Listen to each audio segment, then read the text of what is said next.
Hello दोस्तों। तो ये जो हम ट्रायंगल पढ़ रहे हैं, क्लियर है। ट्रायंगल में हम पढ़ रहे हैं थ्योरी पार्ट। तो थ्योरी पार्ट में दो थ्योरम होती है, दो थ्योरम बहुत इंपॉर्टेंट होती है।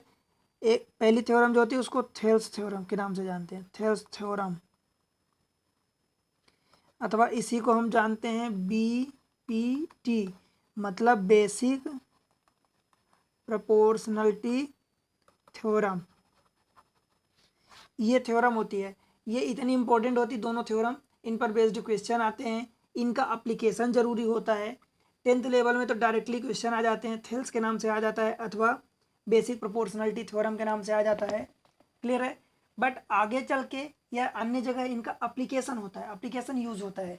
तो ये थ्योरम क्या कहती है, सबसे पहले इनको ध्यान से समझना, ठीक है। एग्जाम ट्रिक्स पर बने रहना, एग्जाम ट्रिक्स पर बने रहना, इन पर आपको अच्छे अच्छे कंटेंट मिलते रहेंगे, क्लियर है। तो पहले तो थ्योरम पढ़ते हैं कि स्टेटमेंट इसका क्या कहता है। थ्योरम थ्योरम ये होती है, if a line drawn parallel to one side of triangle to intersect the other two side in distinct point, in distinct point, clear है। then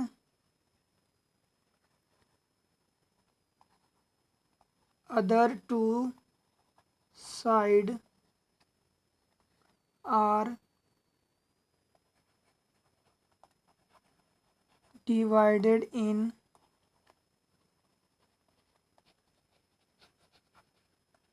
सेम रेशियो, ठीक है। मतलब ये कह रहा है, if a line drawn parallel to one side of the triangle to intersect the other two side of the distinct point, then other two sides are divided in same ratio. इसके कहने का मतलब ये है, जब हम इसका प्रूफ देखते हैं, कहने का मतलब ये है कि अगर सपोज कोई एक ट्रायंगल हो गया, ये लाइन इसमें टेढ़ी चली जाती बार बार। अगर ये सपोज ट्रायंगल हो गया, हमने क्या ले लिया ट्रायंगल को, PABC।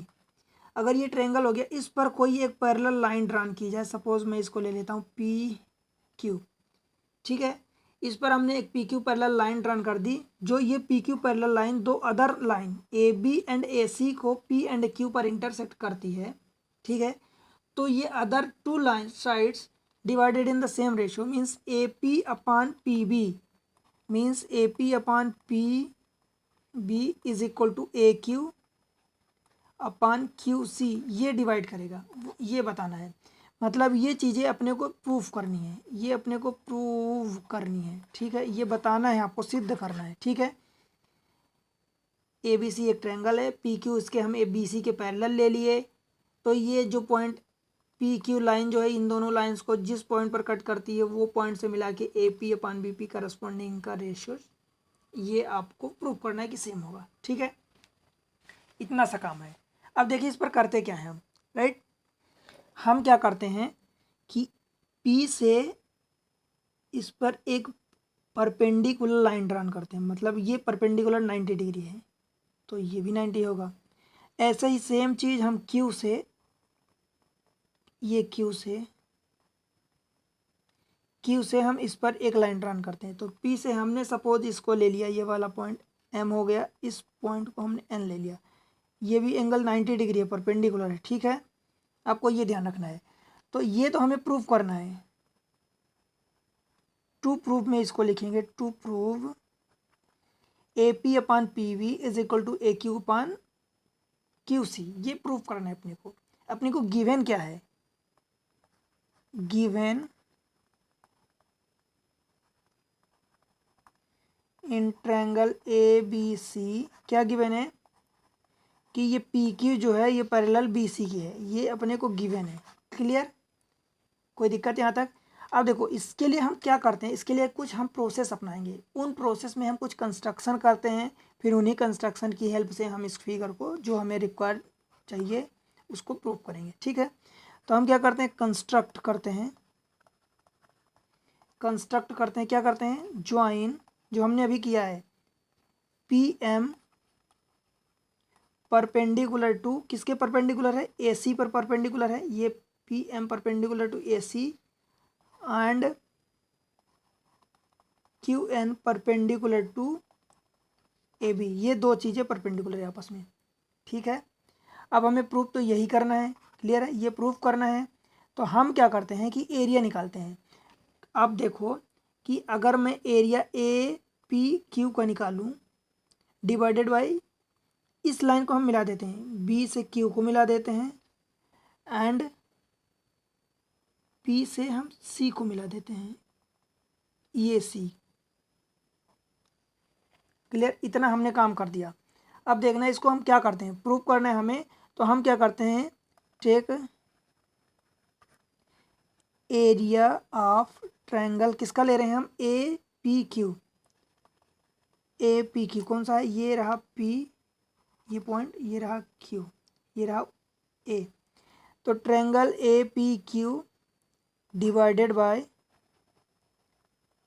एरिया ऑफ ट्रायंगल, देखना ये B P Q is equal to, इसकी एरिया ट्रायंगल की एरिया क्या होती है, half base into perpendicular height, half base A P Q में अगर हम एक बार बेस ले लें, पी क्यू ले लें, सॉरी ए पी ले लें, ए पी अगर बेस ले लेते हैं तो इसके परपेंडिकुलर हाइट क्या होगी, ये क्यू एन होगी परपेंडिकुलर हाइट, और अगर हम ए क्यू बेस लेते हैं तो ए क्यू के परपेंडिकुलर हाइट क्या होगी, ये पी एम होगी। ठीक है, तो इस तरीके से ए पी क्यू के लिए अगर हम बेस ले रहे हैं, क्या ले रहे हैं, ए पी, सॉरी इधर लिखते हैं, base into perpendicular height means Q N divided by B P Q, ये रहा B P Q half base. अब इसके लिए हम बेस क्या लेते हैं, ध्यान से देखना, बेस अगर हम ले रहे हैं पी बी, ठीक है, बेस क्या ले रहे हैं, पी बी, तो इसके परपेंडिकुलर हाइट क्या हो जाएगी, परपेंडिकुलर हाइट क्यू एन होगी, base P B to perpendicular height Q N. मैं एक चीज़ आपको यहाँ पर क्लियर करना चाहता हूँ, अगर हम बेस ले रहे हैं बी पी, परपेंडिकुलर हाइट ले रहे हैं क्यू एन, तो ये एरिया कौन सी निकलेगी, बी पी और क्यू की ट्रायंगल की एरिया निकलेगी। अगर इस बेस को हम बी पी की बजाय बी एन लेते और हाइट वही रहती, तो बेस हमारा बी से लेके एन तक हो गया था, तब हमारी एरिया निकलती बी एन क्यू की एरिया निकलती। और अगर इसी में हम बेस ले लेते बी ए अथवा ए बी और हाइट यही परपेंडिकुलर होती, तो हमारी एरिया निकलती बी ए क्यू की एरिया निकलती ट्रायंगल में। ठीक है, तो इस तरीके से आप देखना कि ये क्यू एन कट गया, ये हाफ और ये हाफ कट गया, इज इक्वल टू बचा क्या, ए P upon P V, this is equation first. Clear है, फिर से हम क्या करते हैं कि वही area triangle A P Q divided bye, इस बार एरिया हम क्या ले रहे हैं, जो हमने क्या लिया था, बी पी क्यू लिया था, तो इस बार हमने सी क्यू पी ले लिया, ट्रायंगल सी क्यू पी ले लिया। अब देखो ये ए पी क्यू हम पिछली बार भी लिए थे, इस बार भी ले रहे हैं। अंतर क्या है, पिछली बार हमने ये बेस लिया था, ए पी लिया था और परपेंडिकुलर हाइट क्यू एन लिया था, इस बार हम बेस ले रहे हैं ए क्यू ले रहे हैं, तो ये हाफ बेस मतलब A Q into perpendicular height, A Q के परपेंडिकुलर हाइट कौन सी है, आप बताओ, P M divided by C Q P, ये रहा सी, ये रहा क्यू, ये रहा पी, मीन्स हाफ बेस अगर हम सी क्यू सी ले रहे हैं तो सी क्यू ले रहे हैं, Q C into perpendicular height. अब क्यू सी के परपेंडिकुलर हाइट कौन सी गई है, तो ये पी एम गई है, ये पी एम। अब इसमें से पी एम कट गया, पी एम कट गया, ये हाफ कट गया, ये हाफ कट गया, तो बचा क्या, ए क्यू अपान क्यू सी, ये रहा इक्वेशन नंबर 2। क्लियर है यहाँ तक, कोई दिक्कत यहाँ तक, मुझे लगता है नहीं हुई होगी। ठीक है, अब देखना मैं क्या करता हूँ। मतलब जो हमने ये ट्रायंगल बनाया था, हमने ये ट्रायंगल बनाया था, ये इसको इधर से जोड़ा था, इसको इधर से जोड़ा था, यही अपना ट्रायंगल था। ये हमारा क्या था, ए बी सी, ये था पी क्यू एम एन। ठीक है, क्लियर है, कोई दिक्कत यहाँ तक? हम क्या जानते हैं, we know that area of triangle B P Q is equal to area of triangle C Q P. कैसे कैसे होता है? Since area of triangle between same parallel are equal. कौन से सेम पैरेलल?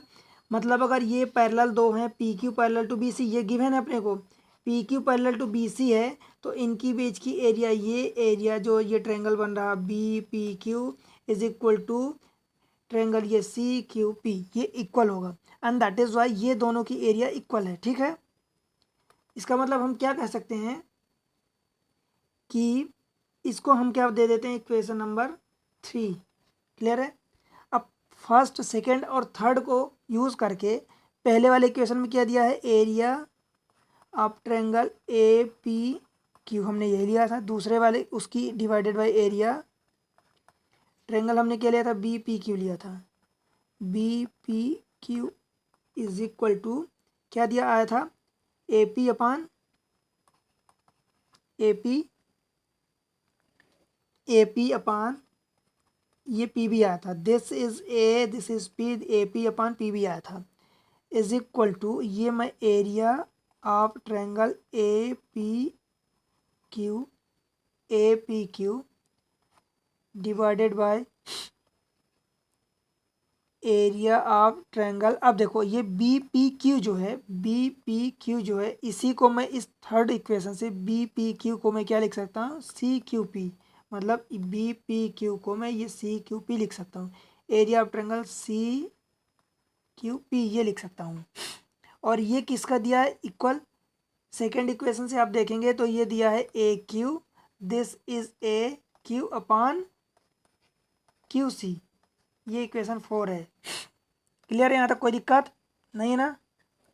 तो क्या मैं ऐसा कह सकता हूँ इक्वेशन 4 से कि A P upon P B is equal to A Q upon Q C, और यही आप ध्यान दो तो मुझे अपने को प्रूव करना था। ये रहा ट्रायंगल जो हमारा है, तो A P upon P B is equal to A Q upon Q C, यही प्रूव करना था, हेंस प्रूव्ड लिख देंगे हम। ठीक है, यही प्रूव करना था ना। इस तरीके से ये हुई थेल्स थ्योरम। एक इसकी कन्वर्स थ्योरम भी, उसको भी अपन देख लेते हैं।